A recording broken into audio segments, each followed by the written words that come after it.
اور پھر تاریخ اس بات کی شاہد ہے، تاریخ اس بات کی گواہ ہے کہ حضرت معاویہ نے اقتدار پر قبضہ کیا ہے. لیکن یہ مسئلہ جناب معاویہ کا کیا تھا؟ اقتدار کا تھا، ایک پولیٹیکل جنگ کا تھا. ہم کسی صحابی کی توہین نہیں کر رہے، لیکن چونکہ ان کو اقتدار، پاور، قوت چاہیے تھی اور ان کے دل میں اس چیز کی خواہش تھی، تو وہ موقع اچھا تھا صفین کا.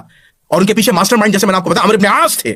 اس ماسٹر مائنڈ سے کے تحت انہوں نے پولیٹیکل اس جنگ کو جیتا. حالانکہ یہ جنگ صفین مولا علی علیہ السلام جیت چکے تھے، لیکن حقائق بیان ہوں گے، جو پولیٹیکل ان کی غلطیاں ہیں وہ بیان ہوں گی.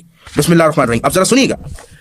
اہل سنت والجماعت کے فقہ حنفی کے معتبر محدث، محقق، عالم امام بدر الدین عینی حنفی رحمہ اللہ، امام کرمانی رحمہ اللہ نے سیدنا علی اور حضرت معاویہ دونوں ہی مجتہد تھے. زیادہ سے زیادہ یہ کہ حضرت معاویہ کو اجتہادی خطا لاحق ہو گئی اور ان کو 1 اجر ملے گا، جبکہ سیدنا علی کو 2 اجر ملیں گے. اس دعوے پر امام بدر الدین عینی اب کیا کہنے، ذرا سنیے گا.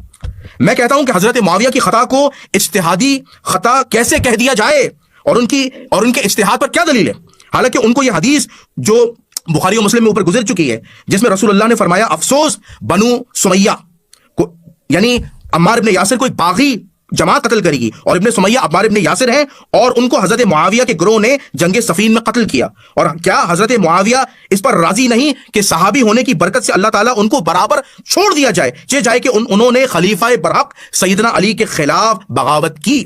یہ امام بدر الدین عینی رحمہ اللہ کا قول ہے کہ انہوں نے واضح طور پر کہا کہ حضرت معاویہ کی بغاوت کی. یہ پہلا میں نے آپ کو قول بتایا. اب ذرا دوسرا سنیے گا، اور یہ ریفرنس ہے امدۃ القوری، صحیح بخاری کی جو شرح لکھی امدۃ القوری، اور حدیث کی جو شرح ہے صحیح بخاری کی 7083 نمبر ہے. اب دوسرا ریفرنس لیجیے گا.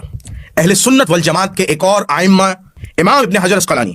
امام ابن حجر اسقلانی متوفی 852 ہجری. امام بخاری رحمہ اللہ کے یہاں صحیح بخاری میں حضرت معاویہ کے متعلق باب کے عنوان میں صرف لفظ ذکر معاویہ بیان کیا اور فضیلت یا منقبت جیسے الفاظ ذکر نہیں کیے. چونکہ اس حدیث سے کوئی فضیلت معلوم نہیں ہوتی،